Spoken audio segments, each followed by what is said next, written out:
Jemaah haji tertua dari Indonesia, Marjono, yang berusia 103 tahun tiba di Bandara Internasional Amir Muhammad bin Abdul Aziz, Madinah pada Minggu sore waktu Arab Saudi.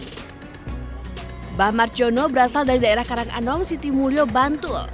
Dia tergabung dalam kloter 9 embarkasi Yogyakarta. Kedatangan Mbah Marjono disambut langsung oleh petugas haji daerah kerja bandara. Meski berumur lebih dari 1 abad, namun kondisi fisiknya cukup stabil. Mbah Mardiono menggunakan alat bantu dengar serta memerlukan suara lantang saat berkomunikasi. Mbak Doni apa Pak dengan pengen haji? Pengennya ibadah. Oh ibadah, Masya Allah. Jadi pengen banget. Pengen nonton doa apa niki bukan haji? Iya. Doanya apa Mbak doa? Ya, Doanya jenengan apa niki? Haji doanya apa? tak niki dah. Nggih, pengen apa? Mboten pengen napa-napa. Pengen ngrumi ibadah. Oh ibadah.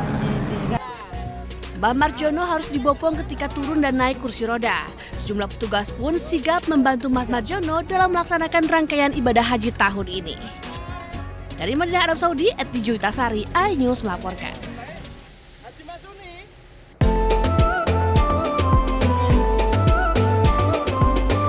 Yang paling diburu jemaah haji Indonesia saat tiba di Madinah pasti beribadah di Masjid Nabawi dan tentu saja menikmati segarnya air Zam-Zam.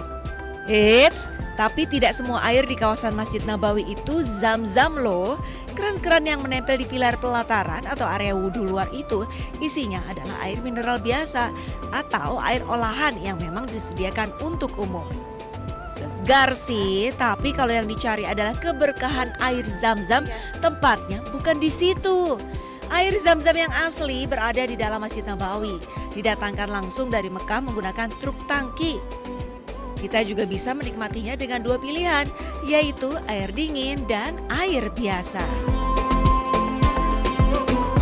Ya pemirsa, jadi jangan salah ya, air Zam-Zam yang asli atau original ini hanya disediakan di dalam area Masjid Nabawi dan bertuliskan Zam-Zam. Dan biasanya diletakkan di wadah-wadah besar atau termos besar berwarna coklat ini.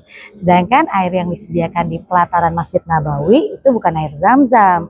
Difungsikan untuk hidrasi dan juga membasuh muka saat cuaca terik di luar. Dari Madinah, Arab Saudi, Eti Juitasari melaporkan.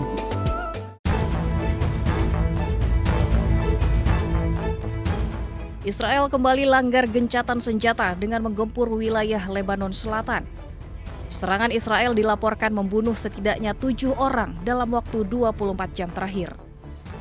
Militer Israel meluncurkan serangan udara dan merusak sebuah stadion di Bin Jebel, Lebanon. Jet tempur yang diduga milik militer Israel terbang di langit Lebanon sebelum akhirnya rudal menghancurkan sebuah distrik di Nabatiyeh. Ambulans membawa sejumlah korban ke Rumah Sakit Al-Najda Al-Sabiyah. Kantor Berita Nasional Lebanon melaporkan peringatan evakuasi yang diberikan Israel tak memberikan waktu kepada warga sipil untuk evakuasi. Zionis Israel terus melancarkan serangan udara ke 50 lokasi di Lebanon Selatan. Serangan udara Israel diklaim menargetkan infrastruktur yang diduga milik Hizbullah. Bahkan militer Israel dilaporkan menggunakan bom fosfor putih untuk melancarkan serangan ke Lebanon Selatan. Bom fosfor terbuat dari senyawa kimia yang dampaknya bisa menyebabkan luka bakar terhadap korbannya. Padahal penggunaan bom fosfor telah dikecam luas oleh komunitas internasional.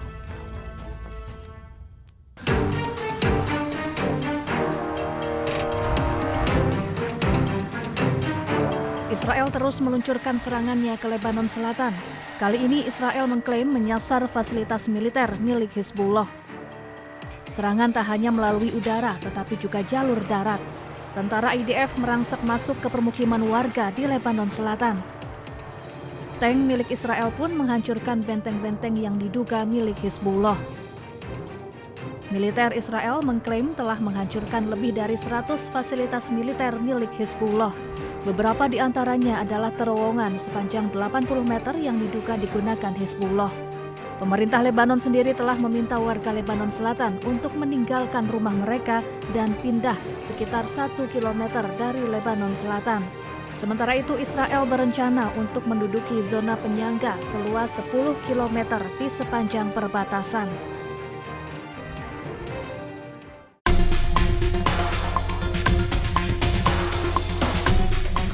Hermes 450 merupakan pesawat tanpa awak yang dikembangkan oleh perusahaan Elbit Systems Israel dan mulai dioperasikan sejak akhir 1990-an. Drone ini digunakan untuk misi pengintaian, pengawasan, serta pengumpulan data intelijen secara real-time. Secara teknis, Hermes 450 memiliki panjang sekitar 6 meter dengan rentan sayap 10,5 meter dan bobot maksimum mencapai 500 kg. Drone ini mampu terbang hingga ketinggian lebih dari 5.000 meter dengan kecepatan maksimum sekitar 170 km per jam serta daya tahan terbang hingga 20 jam. Keunggulan utama Hermes 450 terletak pada kemampuan membawa berbagai sensor canggih, mulai dari kamera elektrooptik dan inframerah hingga sistem radar dan intelijen elektronik. Total muatan yang dapat dibawa mencapai 180 kg. Drone ini telah digunakan secara luas oleh militer Israel dalam berbagai operasi termasuk jalur Gaza dan Perang Lebanon.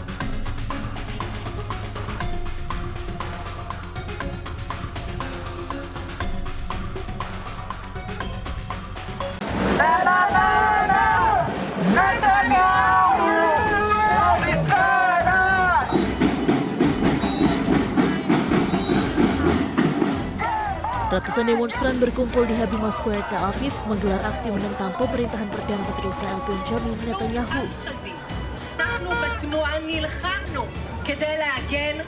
Para demonstran membawa bendera Israel dan meneriakkan slogan anti pemerintah. Massa menuntut penghentian operasi militer di kawasan Timur Tengah.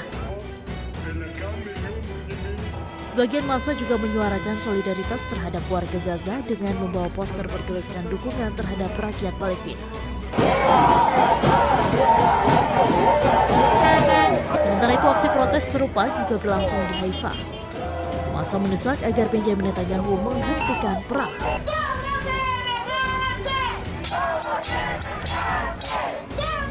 Gelombang protes juga terjadi di Washington DC, Amerika Serikat, bertepatan dengan momen May Day. Para demonstran turun ke jalan memprotes kebijakan pemerintah Amerika Serikat, termasuk keterlibatan Amerika Serikat dalam konflik dengan Iran. Massa membawa berbagai spanduk tuntutan penghentian perang serta menyerukan diakhirinya eskalasi konflik di Timur Tengah. Aksi protes ini mencerminkan meningkatnya tekanan publik global untuk segera menghentikan perang dan membuka jalur diplomasi.